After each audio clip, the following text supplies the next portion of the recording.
بسم اللہ الرحمن الرحیم قال النبی صلی اللہ علیہ وسلم سید القوم خادمون۔ محترم بزرگوں اور دوستوں اور دینی بھائیوں، اللہ کے نبی صلی اللہ علیہ وسلم نے اس حدیث پاک کے اندر ان تعلقات کو واضح فرمایا ہے جو ایک سردار کا اپنی قوم کے ساتھ اور قوم کا اپنے سردار سے وابستہ ہوتا ہے۔ اگر کوئی سردار یہ تصور کر رہا ہے، خیال کر رہا ہے اور ذہن و دماغ کے اندر اس بات کو بیٹھائے ہوا ہے کہ ہماری پیدائش تو فقط اس لیے ہوئی ہے کہ ہمیں حکومت کرنی ہے، ہمیں دوسروں کو نیچا دکھانا ہے یا اس کے اوپر جبر و اکراه کر کے اپنے قانون کو، اپنے کردار کو، اپنی زندگی کو مسلط کرنی ہے، تو یاد رکھیے یہ زیادہ دن چلنے والا نہیں ہے، یہ بس محض خام خیالی کے علاوہ کچھ نہیں۔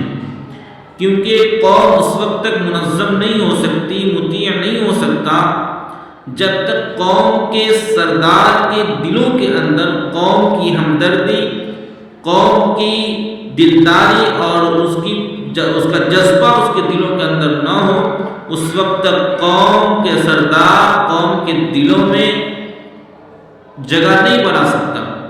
جگہ بنانے کا فقط ایک طریقہ ہے کہ آپ کو سرداری ملی ہے، آپ کو حکومت دی گئی ہے، تو آپ اس کا صحیح استعمال کریں، پاور کا صحیح استعمال ہو، قوم کی خدمت میں وقت لگائیں، اس کے آڑے وقت میں اس کی معاونت کریں، اس کے دکھ درد میں شریک رہیں۔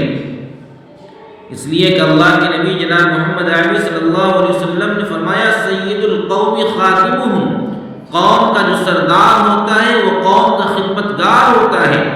آپ کو صحابہ کرام رضوان اللہ تعالی علیہ مجمعین کی زندگی سے سیکھنی چاہیے۔ حضرت ابوبکر صدیق رضی اللہ تعالی عنہ نے حکومت سنبھالی، امیر المؤمنین منتخب ہوئے، لیکن کبھی کسی پر ظلم نہیں ہوا، انصاف کے ساتھ معاملے کو حل کیے اور لوگوں کو امن و سکون کے ساتھ جینے کا سلیقہ سکھایا۔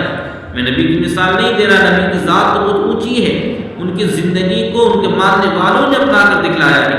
حضرت امیر المؤمنین عمر فاروق رضی اللہ تعالیٰ عنہ 22 لاکھ مربع میل زمین کے حاکم ہیں، لیکن اس کی حکومت کے اندر ایک غریب آدمی بھی پیاسا نہیں سو رہا ہے۔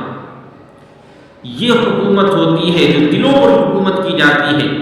آج حکومت کا غلط فائدہ اٹھایا جا رہا ہے، پاور اور پوزیشن کو غلط استعمال کیا جا رہا ہے۔ آج کسی کے اندر پوزیشن ہے، پاور ہے، تو وہ غریبوں کو دبا رہا ہے، اس کو جھکا رہا ہے، اس کو برباد کرنے کو مکمل کوشش کیے ہوا ہے۔ اور اگر اس کے تعلق سے کوئی بولنے والا نہیں، آواز اٹھانے والا نہیں، تو اس کو تو خاصی تک پہنچا دیا جائے گا، کوئی پوچھنے والا نہیں ہوگا، اور سب کچھ ہو رہا ہے، ہم کوئی آدمی اپنی کھلی آنکھوں سے دیکھ رہا ہے۔ اس لیے اگر حکومت کفر کے ساتھ تو چل سکتی ہے لیکن ظلم کے ساتھ نہیں چل سکتی۔ آج لوگ ظلم کے ساتھ حکومت چلا رہے ہیں، اقتدار کے نشے میں آ کر ظلم و بربریت کے پہاڑ توڑے جا رہے ہیں۔ یاد رکھیے،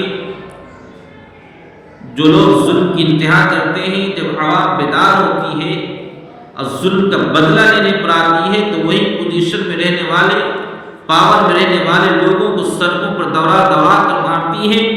اس وقت وہ بھاگتے ہوئے، ننگے پاؤں بھاگتے ہوئے نظر آتے ہیں، سر چھپانے کے لیے جگہ تلاش کرتے ہیں، چہرے چھپانے کے لیے کپڑے کی تلاش ہوتی ہے، لیکن نہیں ملا کرتا، کیونکہ انہوں نے اپنا ویوہار خراب کر لیا ہے۔ اب اشتعال انگیزی کا وقت آ گیا ہے جو لوگ اسے اس حالت میں پہنچاتے ہیں۔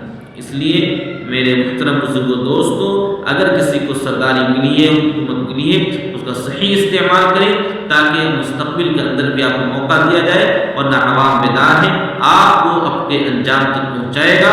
نبی پاک صلی اللہ علیہ وسلم کے فرمان پر عمل کریں کہ قوم کا سردار جو ہوتا ہے وہ قوم کا خدمتگار ہوتا ہے۔